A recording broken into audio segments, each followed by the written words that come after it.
I want to take a few minutes to talk about what, in my opinion, is an important part of our spiritual health as it pertains to our professional health. And this is especially important for people who work in the wellness space.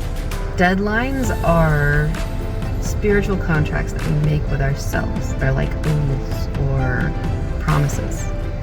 We set deadlines for ourselves so that we can keep things going and be there for the people that rely on us. There's a lot of different reasons that we make deadlines.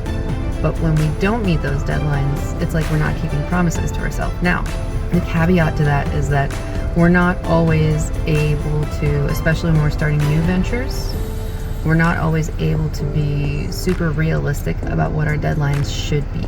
And the important thing is to be willing and ready to renegotiate your deadlines, because that's how we get through those periods and we get better at setting and meeting deadlines without being out of integrity with ourselves, which is what happens when we miss our deadlines or when we let them lapse. Admit we missed the deadline, so we just get rid of the task entirely, and we shouldn't do that. We should be willing to renegotiate deadlines. We should be willing to change the scope of tasks.